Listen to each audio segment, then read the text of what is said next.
Hi everyone, this is Bonus and today's video is all about shoe. By the way, शू जो topic है काफ़ी बड़ा topic है और उसमें काफ़ी सारी चीज़ें हैं जो समझने के लिए, राइट। उसका इंग्रेडिएंट्स हर एक चीज़ें मैंने इसमें अच्छे से पूरा समझाया हुआ है। और ये जो सीरीज़ है ये पार्ट 2 है। यदि आपने पार्ट 1 मिस किया हुआ है, this is all about classical French pastries, right. और यदि आपने मिस किया हुआ है तो आप पार्ट 1 को पहले देखिएगा। उसका जो लिंक है मैंने डिस्क्रिप्शन में ऐड किया हुआ है। आप पार्ट 1 देखने के बाद पार्ट 2 पे आइएगा, क्योंकि एक सीक्वेंस है। सो हर एक चीज़ रिलेटेड है, राइट। इसीलिए पार्ट 1 पहले, उसके बाद part 2। Let's figure out and start the session. Let's start. Shoe, also called पाते और शू। पाते और शू, इसको मैंने यहाँ पे ब्रेक किया हुआ है। The pronunciation of this one is पाते शू। शू मीन्स कैबेज। जो शू है मीनिंग होता है कैबेज, और पाते मीन्स होता है paste. Shoe means cabbage and पाते मीन्स पेस्ट। पाते मीन्स एक और होता है जिसको मैंने पार्ट 1 में ऑलरेडी समझाया हुआ है। अब यहाँ से हम जो भी पढ़ने वाले हैं वो काफ़ी डिटेल में होगा about shoe. When baked, the pastry pops up with little crinkles and form a tiny cabbage. हम यहाँ पे इसको कैबेज क्यों बोलते हैं? पाते और शू को हम कैबेज क्यों बोलते हैं? You can see here, shoe means cabbage. जब हम इसको बेक करते हैं वो पफ होता है। कहाँ पे? ओवन में जब हम बेक करते हैं इसे। And it forms a tiny cabbage. छोटे से कैबेज की तरह वो फॉर्म होता है। आई मीन जो पाते शू है उसको बेक करने के बाद आपको उसका जो फॉर्म रहेगा वो कैबेज की तरह दिखेगा, ठीक है। इसलिए हम इसको एज अ कैबेज बोलते हैं। Let's next, puff how. I mean जो पफ हो रहा है वो मीन्स जो राइस हो रहा है, क्यों हो रहा है और कैसे हो रहा है। Let's see. Steam is the leavener. जैसे ब्रेड में जो होता है ईस्ट होता है, ठीक है, वैसे पफ में steam is the leavener. I mean steam के थ्रू ही वो पफ हो रहा है। कैसे हो रहा है? Let's figure it out. You can see here the dough has high moisture content which in the oven turns to steam and cause a light pocket inside the pastry to form. ये जो है सबसे important है। आई mean जो शू puff होता है वो कैसे होता है और क्यों होता है? बिकॉज क्योंकि उसका जो पेस्ट में काफ़ी ज़्यादा हाई मॉइस्चर होता है, ठीक है। और उसे हम जब हाई टेम्परेचर में बेक करते हैं तो उससे क्या होता है कि वो जो स्टीम होता है वो रिलीज़ करता है। हाई टेम्परेचर में जब स्टीम रिलीज़ करता है तो वो ऑटोमेटिकली जो पेस्ट होता है, जो शू का जो पेस्ट होता है वो ऑटोमेटिकली पफ होता है, ठीक है। आई मीन अच्छे से राइस होता है। सो ड्यू टू स्टीम वो राइस होता है। Simple as that. Power cut के वजह से मैंने टॉर्च यूज़ किया हुआ है यहाँ पे, ठीक है। आई होप कि काफ़ी क्लियर है ये, राइट। सो रुकना नहीं है, आई मीन राइट। सो या here we go, will continue. इसलिए हम बोलते हैं कि जब आप ओवन में बेक कर रहे हो शू को, उस टाइम में बार बार ओवन को ओपन नहीं करना चाहिए, क्योंकि जो हीट है वो कांस्टेंट रहना ज़रूरी है। क्योंकि यदि कांस्टेंट नहीं रहेगा तो प्रॉपर से आपको जो शू है वो बेक नहीं होगा, राइट। इसीलिए हम एक बार जब बेक करना स्टार्ट कर देते हैं शू को, उसके बाद हम डायरेक्टली उसका होने के बाद ओवन को ओपन करते हैं। उससे पहले ओपन नहीं करते हैं, क्योंकि हमें जो हीट है उसे हमें कांस्टेंट रखना है।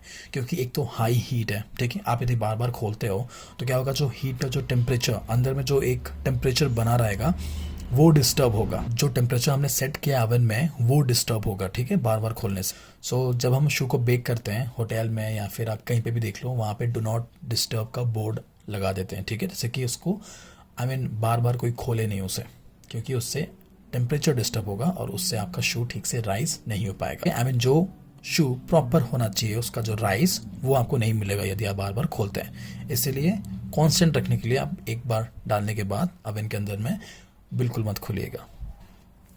Here we go. I mean जो शू है कैसे दिखता है, आई मीन कैसे होना चाहिए, right. Suppose to be crispy outer shell होना चाहिए। आई मीन जो उसका जो फर्म होगा, ऊपर का जो लेयर होगा वो क्रिस्पी होना चाहिए, ठीक है, means the shell.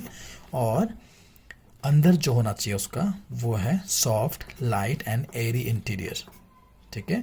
Suppose to B means कैसा होना चाहिए बेक होने के बाद हमारा प्रोडक्ट जो है उसका फाइनल रिजल्ट कैसा होना चाहिए। आउटर शेल जो है उसका वो क्रिस्पी होना चाहिए, ठीक है, और अंदर में वो सॉफ्ट, लाइट, एयरी इंटीरियर होना चाहिए, ठीक है। This is what all about shoe.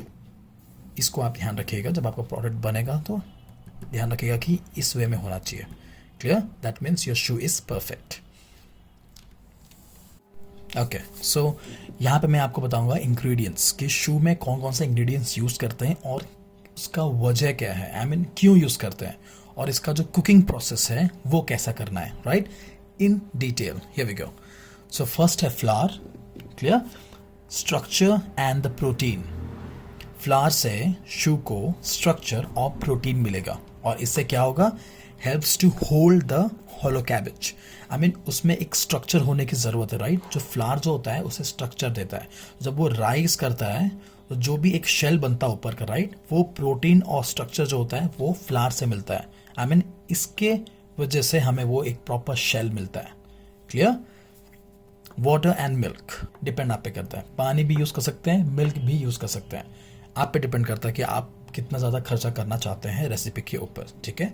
Milk obviously महंगा होगा लेकिन जो फ्लेवर होगा वो अच्छा देगा क्योंकि इसमें फैट भी होता है, राइट, वाटर कंटेंट भी होता है। सो हर एक चीज़ आपको यहाँ पे मिल जाएगा, बट यहाँ पे सिर्फ और सिर्फ पानी। क्लियर। डिपेंड करता है आप पे कि आप कौन सा यूज़ करना चाहते हैं। सो इससे क्या होता है, कलर, ठीक है, टेंडराइजर, एज अ टेंडराइजर भी काम करता है ये, and helps to gelatinise the starch which present in the flower.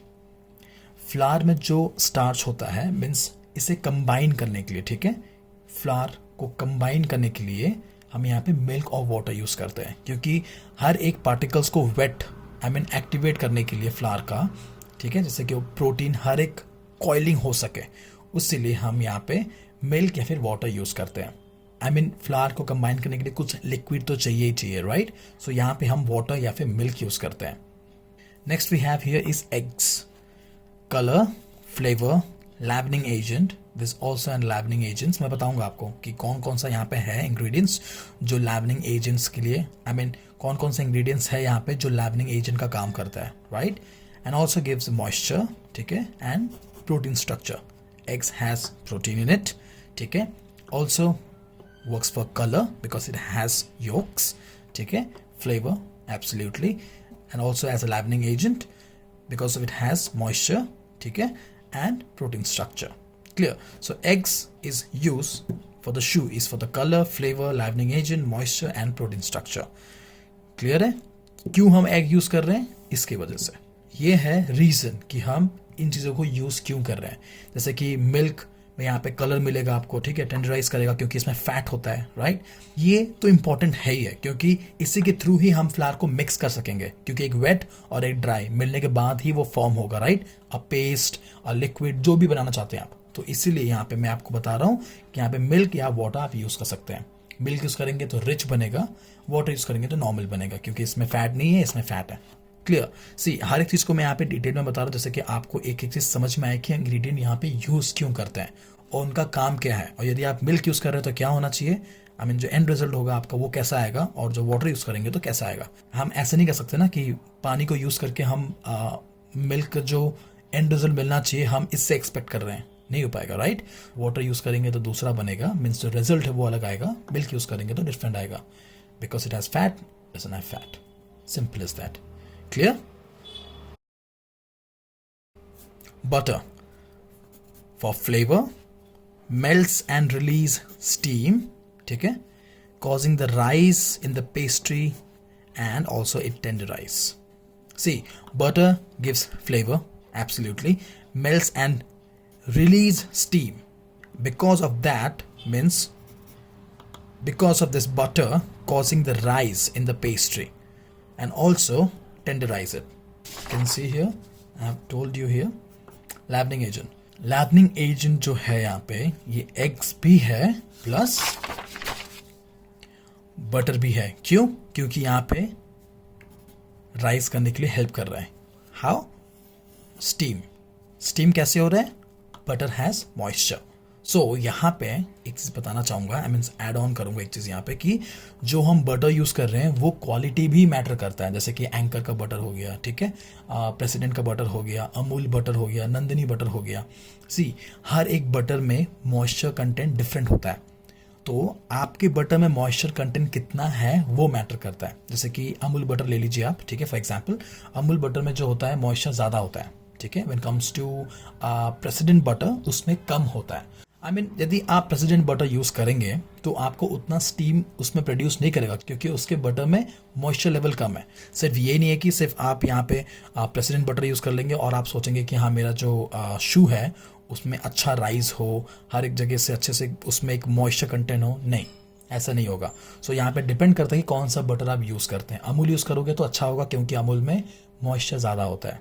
सो यहाँ पे बटर का काम क्या है? Flavour, melts and release steam. क्यों? क्योंकि इसमें मॉइस्चर है, इसलिए वो स्टीम रिलीज करेगा, right? And because of that it rise the pastry. Because of this it rise the pastry. ठीक है, पेस्ट्री हम शू को बोल रहे हैं यहाँ पे। ठीक है, शू comes under classic French pastries. ठीक है, क्लासिक फ्रेंच पेस्ट्रीज लिखा था मैंने हेडिंग, तो वो जो पेस्ट्री वर्ड यहाँ पे यूज़ कर रहा हूँ मैं, यहाँ पे शू पेस्ट्री का यूज़ कर रहा हूँ मैं। ठीक है, पाते शू को हम यहाँ पे पेस्ट्री बोल रहे हैं। क्लियर? आई नो कि काफ़ी लोगों को डाउट होता है कि यहाँ पे पेस्ट्री क्यों लिखा है। ये पेस्ट्री के अंडर्स में आते हैं ना, क्लासिकल फ्रेंच पेस्ट्रीज के अंडर में आते हैं शू, इसलिए पेस्ट्री लिखा गया। Clear about butter? The next, sugar. Sugar करता है कलर एंड फ्लेवर। ठीक है, अब मैं यहाँ पे बताऊंगा आपको मॉइस्चर। यहाँ पे 3 डिफरेंट टाइप ऑफ मॉइस्चर बताया हुआ है मैंने यहाँ पे। एरी क्यों, कैसे, इतना हल्का क्यों होता है वो? क्योंकि यहाँ पे हम मिल्क या फिर वाटर यूज़ कर रहे हैं, बताया था मैंने यहाँ पे। देखो, मिल्क एंड वाटर, और यहाँ पे एग्स भी याद कर लीजिए, लैवनिंग एजेंट लिखा था मैंने यहाँ पे। ठीक है, सो मिल्क और वाटर जो है वो लिक्विड फॉर्म में है, right? And also it has fat when comes to milk. Here we go, eggs. Eggs में भी मॉइस्चर होता है। ठीक है, देन हैव बटर, इसमें भी मॉइस्चर होता है, फैट भी होता है। ठीक है, सो यहाँ पे आप देख रहे हैं 3 different types of moisture. Means एक पेस्ट्री के लिए, मीन्स शू के लिए हम यहाँ पे यूज़ कर रहे हैं, तो यहाँ पे 3 डिफरेंट टाइप्स के लिक्विड्स हैं, मीन्स मॉइस्चर प्रेजेंट है हमारे उस पेस्ट में, राइट? शू पेस्ट में। बिकॉज ऑफ दिस इतने सारे मॉइस्चर है, इसलिए वो राइज होता है अच्छे से, और अंदर में हॉलो होता है, एक कैबेज वाला फॉर्म देता है, और यहाँ पे बताया था क्रिस्पी आउटर शेल। ठीक है, अंदर कैसे बनता है? सॉफ्ट, लाइट मीन्स हल्का, और एरी इंटीरियर। ठीक है, सी ये मेन रीज़न है कि इसमें लिक्विड बहुत ज़्यादा है, और हम जिसको बेक करते हैं एक पर्टिकुलर हीट में विदाउट डिस्टर्बिंग दैट टेम्परेचर, तब वो एक अच्छा हॉलो अंदर देता है। यहाँ तक का आपको क्लियर हो चुका होगा, राइट? ये एक इंपॉर्टेंट पॉइंट है। सो बटर, मिल्क, एग्स मैटर्स। जैसे कि हमने बटर में बताया था, है ना, बटर में बताया था मैं कि डिपेंड करता है कितना मॉइस्चर है, वो मैटर करता है। ठीक है, मिल्क कैसे? टोन्ड मिल्क यूज़ कर रहे हैं, फुल फैट मिल्क कर रहे हैं, आपको फुल क्रीम मिल्क यूज़ कर रहे हैं, डबल फैट यूज़ कर रहे हैं, कौन सा मिल्क यूज़ कर रहे हैं वो भी मैटर करता है। ठीक है, एग्स। ठीक है, कौन सा A+B, कौन सा एग्स यहाँ पे आप यूज़ कर रहे हैं वो भी मैटर करता है, क्योंकि उसमें भी मॉइस्चर लेवल डिफर करता है हर एक डिफरेंट टाइप ऑफ एग्स में। ठीक है, सो जो हाई क्वालिटी आप प्रोडक्ट्स खाते हैं बाहर से इंटरनेशनल में, they have a standard recipe for that कि ये मिल्क ही यूज़ करेंगे, ये एग्स ही हम यूज़ करेंगे। इसीलिए मैं यहाँ पे अलग से लिखा हूँ कि product quality matters, this matters a lot. Clear? अब मैं आपको यहाँ बताऊंगा कि इसका प्रोसेस, कि जो शू का जो प्रोसेस है वो आपको यह बता देता हूँ, जैसे कि आप जब बनाओगे प्रैक्टिकली आपको काफ़ी आइडिया हो जाएगा कि ठीक है, this is what and why we are adding. और 2 टाइम्स कुक करते हैं हम यहाँ पे, क्यों करते हैं ये बताऊंगा मैं आपको यहाँ पे। Let's start process. Heat up the water और milk, whatever you using depends on you. ठीक है, सॉल्ट, शुगर और बटर, इन चीज़ों को आप हीट अप करोगे।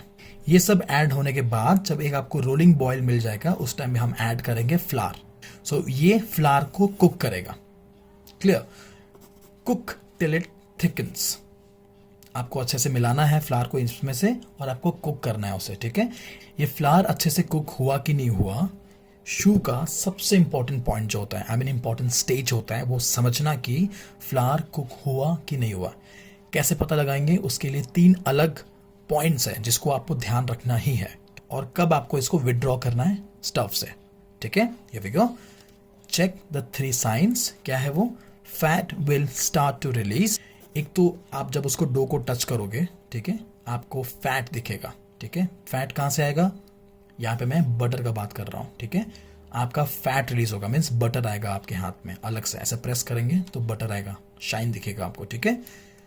Sizzling sound at the bottom of the bowl, जिस पैन में आप कुक कर रहे हैं, आप पॉट यूज कर रहे हैं कुक करने के लिए, वो आपका जो नीचे रहेगा उसका साउंड आएगा, सिजलिंग साउंड आएगा, ठीक है। मतलब क्या है कि वो आराम से निकल रहा होगा, नीचे चिपक नहीं रहा होगा, क्लियर, क्योंकि फैट के through, because of the fat वो चिपक नहीं रहा होगा नीचे, और आपको सिजलिंग साउंड आएगा।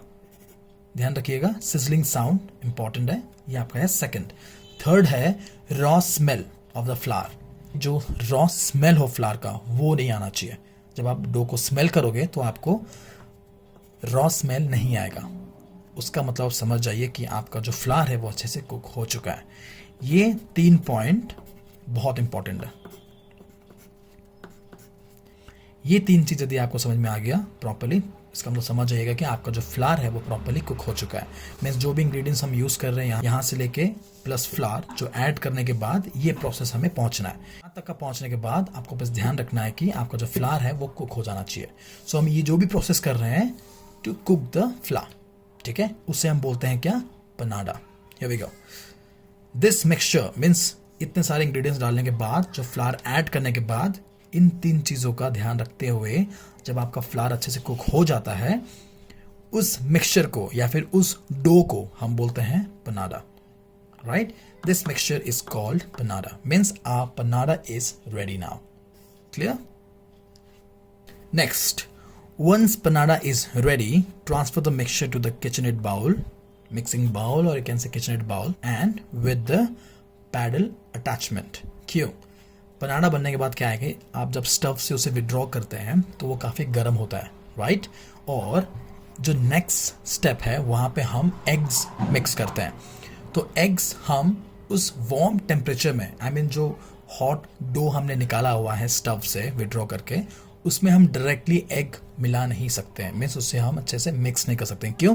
क्योंकि एग जो होगा वो कुक हो जाएगा। पनाडा काफ़ी गर्म होता है, यदि हम उसमें एग्स मिलाने की कोशिश करेंगे तो एग्स का भुर्जी बन जाएगा, ये गेटिंग मी, स्क्रैम्बल्ड एग बन जाएगा, तो हमें वो नहीं चाहिए। हम यहाँ पे एग्स ऐड कर रहे हैं, क्यों?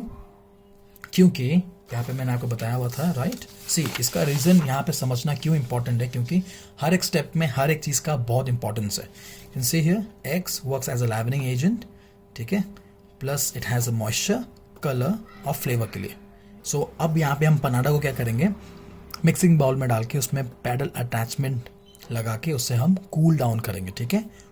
Y to cool down? क्योंकि मैंने बताया था स्क्रैम्बल्ड एग नहीं बनाना है हमें अंडे का, right. To release the steam and to cool it down, जैसे कि उसका स्टीम निकलेगा पनाडा से तो वो क्या होगा, कूल डाउन होगा, राइट। कूल डाउन होने के बाद ही हम उसमें एग्स को ऐड कर सकते हैं। That is the only reason. यहाँ पे रीजन क्या है ठंडा करने का पनाडा को, क्योंकि हम इसमें एग्स मिलाना है। We go, then start adding eggs slowly and gradually, ठीक है, not at once, slowly slowly आपको उसमें ऐड करना है एग्स को। Once done the dough just बिंग to be fall away, once done the dough just begins to fall away from the beater. जब आप पनाडा में एग्स को अच्छे से मिक्स कर लेंगे, सो जो उसका जो कंसिस्टेंसी रहेगा लास्ट में, suppose to be like this, suppose to be fall away from the beater. I mean जो पैडल अटैचमेंट है उसको जब आप उसे उठाएंगे तो आपको एक ऐसे वी की तरह मिलेगा, ठीक है। मैं आपको शो कर देता हूँ यहाँ पे।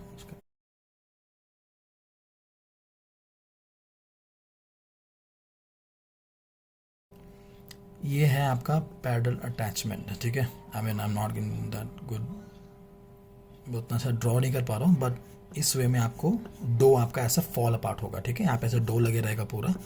मैं जो पनाडा जो आप एग्स मिलाने के बाद जो आप जब आप उसको उठाएंगे, राइट, तो ये फॉर्म बनेगा आपको, ठीक है। मतलब ज़्यादा ड्रिपी नहीं होगा और इस फॉर्म में आपका एक वी शेप आपको बनेगा, ठीक है। समझ जाएंगे कि आपका जो मिक्स है प्रॉपर हो चुका है। मीन्स आपको ओवर बीट नहीं करना है। ओवर बीट क्यों नहीं करना है? हमें यहाँ पे ग्लूटेन डेवलप नहीं करना है। It has flower, right.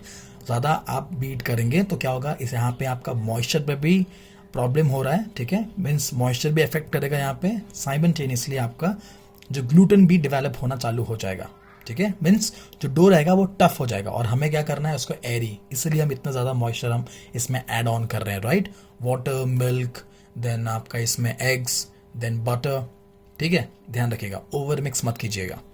The dough should be smooth and able to pipe through the pastry bag. इतना स्मूथ होना चाहिए कि जब आप पाइप करें उसे तो पेस्ट्री बैग से आराम से पाइप हो सके, right. And should not be runny, मैंने बताया था यहाँ पे इसे होल्ड होना चाहिए, रनी नहीं होना चाहिए, ड्रिप या रनी नहीं होना चाहिए, होल्ड होना चाहिए, ठीक है, we shape hold, simple is that. Ready pipe and desire shape and bake, ये अचीव होने के बाद ready to pipe whatever shape you want, then bake it. Clear, ये था इसका प्रोसेस, शू का process. Now here I am going to share the baking techniques about शू। Bake first at a high temperature and then finish at a low temperature. क्यों? See baked first इन high temperature, क्योंकि उसमें काफ़ी सारे moisture है, तो जितना high temperature में एक बार देंगे तो तुरंत वो पफ होगा। सी फॉर एग्जांपल मैं आपको यहाँ बताऊंगा, रोटी बना रहे हैं हम, राइट। रोटी बनाने टाइम में तवे से जब निकाल के आप उसको फ्लेम में दिखाते हैं तो कितना जल्दी पफ होता है, राइट, कितना जल्दी अच्छे से फूलता है। क्यों? क्योंकि वो हाई टेम्परेचर में अंदर में जो भी मॉइस्चर है वो रिलीज हो रहा है और उससे वो क्या हो रहा है, स्टीम प्रोड्यूस कर रहा है, और स्टीम से क्या हो रहा है, आपका रोटी अच्छे से फूल रहा है।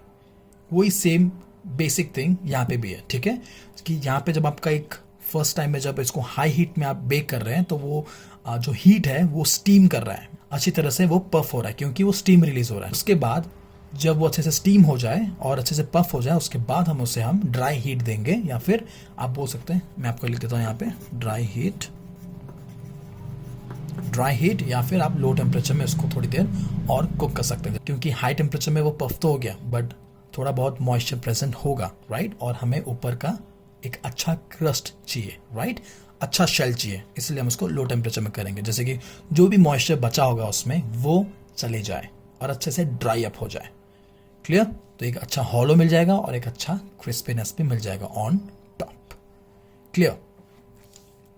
वाई इनिशियल टेम्परेचर बता दिया मैंने यहाँ पे ऑलरेडी, यहाँ पे मैंने एक्सप्लेन कर दिया, क्योंकि हमें उससे अच्छे से स्टीम रिलीज करना है, राइट, हाई हीट से ही स्टीम रिलीज हो सकता है अच्छे से, इसीलिए हम इसको हाई इनिशियल टेम्परेचर यूज करते हैं।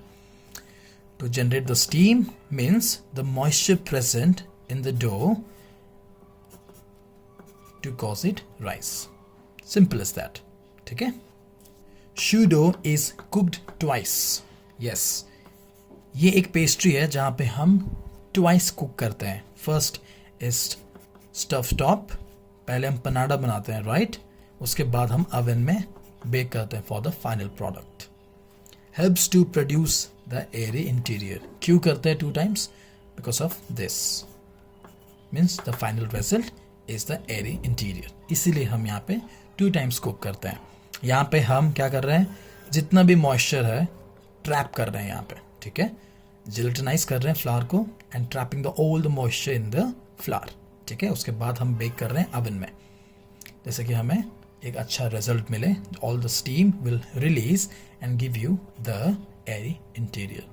सी मैं इतना डिटेल में इसलिए पढ़ा रहा हूँ जैसे कि आपको जब ये एक बार आप देख लें तो आपको एक एक चीज़ याद आए, जब आप प्रैक्टिकल भी करेंगे या फिर जब भी आपको शू के बारे में कोई भी पूछेगा तो आप कॉन्फिडेंस में बता सको शू में क्या क्या चीज़ें ऐसा है, जो इंग्रेडिएंट्स हमें क्यों यूज़ करते हैं और क्या रीज़न है उसको यूज़ करने का, ठीक है, और 2 times कुक क्यों करते हैं।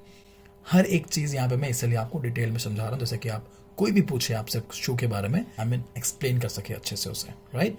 Let's see some few desserts, profiteroles, eclairs, religieuse, Saint Honore, Paris Brest, croquembouche, ये सब डेजर्ट्स हैं जो शू से बनता है। सो शू जो है वो बेस है, जो मैंने बताया शू के बारे में वो आपका बेस था, ठीक है। वो यदि आपको समझ में आ जाता है और आपको बनाना भी आ जाता है, means practically you are perfect with it, then आप समझ लीजिए ये सब आप बना सकते हैं easily. So don't forget to subscribe and share with your friends. I will see you in the next part. Till then, शू, बाय बाय।